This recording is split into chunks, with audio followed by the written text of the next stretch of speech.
Assalamualaikum warahmatullahi wabarakatuh. Terima kasih untuk kesempatan yang diberikan kepada kelompok kami. Kami dari kelompok 6 yang beranggotakan saya, Kristi Aurora, rekan saya Asifa Oktaviani, Arini Ristasari, dan Asriel Akbar. Kelompok kami akan memaparkan materi tentang manajemen pemasaran. Apa yang dimaksud dengan manajemen pemasaran? Manajemen pemasaran atau marketing manajemen merupakan analisis perencanaan, implementasi, dan pengendalian atas program-program yang didesain untuk menciptakan, membangun, dan menjaga pertukaran yang menguntungkan dengan pembeli untuk mencapai tujuan-tujuan dari organisasi atau perusahaan tersebut. Assalamualaikum warahmatullahi wabarakatuh. Saya dari kelompok 6 ingin menjelaskan materi dari kelompok kami. Penjelasan fungsi pemasaran terpadu dan saling mendukung antara lain yaitu analisis pasar, segmentasi pasar, menetapkan pasar sasaran, menempatkan pasar, perencanaan pemasaran. Fungsi manajemen pemasaran. Fungsi manajemen pemasaran diantaranya ada aktivitas menganalisis, yaitu analisis yang dilakukan untuk mengetahui pasar dan lingkungan pemasarannya, sehingga dapat diperoleh seberapa besar peluang untuk merebut pasar dan seberapa besar ancaman yang harus dimiliki. 3 tujuan manajemen pemasaran. A. Menciptakan demand atau permintaan.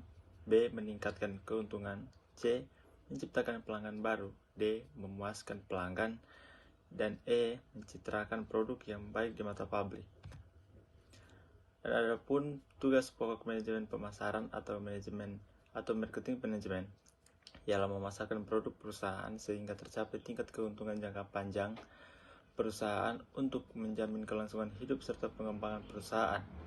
Tugas manajemen pemasaran juga tidak terlepas dari permintaan. Ada 8 sifat permintaan sesuai dengan tujuan perusahaan. 8 sifat tersebut menimbulkan tugas pemasaran yang berbeda. Kedelapan permintaan tersebut antara lain, yang pertama adalah permintaan negatif, yang merupakan keadaan seluruh atau sebagian segmen yang penting dari pasar potensial tidak menginginkan barang atau jasa itu, dan pada kenyataannya dapat dibayangkan kemungkinan orang menghindari membayar harganya. Yang kedua adalah no demand atau tidak ada permintaan, yang berarti keadaan di mana seluruh atau sebagian segmen penting dari pasar potensial tidak atau kurang berminat terhadap barang atau jasa tertentu.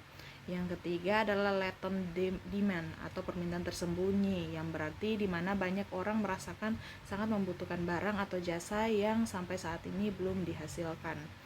Yang keempat adalah flattering demand atau permintaan menurun, yaitu keadaan di mana permintaan barang atau jasa tertentu cenderung menurun bila tidak diikuti dengan usaha perbaikan. Yang selanjutnya adalah irregular demand atau permintaan tidak teratur, yaitu keadaan di mana terdapat pola waktu dari permintaan yang ditandai oleh fluktuasi musiman. Yang selanjutnya adalah full demand atau permintaan penuh, yang di mana jumlah waktu permintaan adalah sesuai dengan jumlah yang direncanakan oleh perusahaan.